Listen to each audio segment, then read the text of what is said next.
যৌবনের ডাকে আজ জনগণের ব্রিগেড। খিদিরপুর বাজারের সামনে থেকে কাতারে কাতারে ভিড় ডিওয়াইএফআই কর্মী সমর্থকদের। নিয়ম মেনে পায়ে হেঁটে ব্রিগেড প্যারেড গ্রাউন্ডের দিকে রওনা দিচ্ছেন কর্মীরা।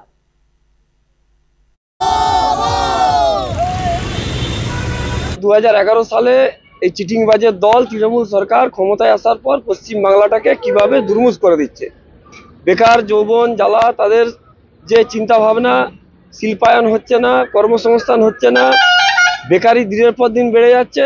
আর এদিকে আমাদের পার্থ কাকা নারী নিয়ে ফুর্তি করছেন। শুধু পার্থ কাকা নয়, কালীঘাটে এরকম অনেক ঘুঘু আছে, সেই বাস্তব ঘুঘুগুলোকে আমাদের ভাঙতে হবে। সেই জন্যেই আমরা ডাক দিয়েছি যে যৌবনের যে জ্বালা, যৌবনের ব্রিগেড আমরা গড়ে তুলবো এবং যুবরাই একমাত্র পারবে পশ্চিমবাংলাকে দুর্নীতিমুক্ত করতে। তাই আমরা শপথ গ্রহণ করব যে আজকে এই ব্রিগেডের মিছিলে জনমত একটা গঠন তৈরি করে আমরা এখান থেকে একটা ঐক্যমতের ভিত্তিতে আমরা আগামী দিনে এই তৃণমূল সরকারটাকে একবারে বঙ্গোপসাগরে নিক্ষেপ করব।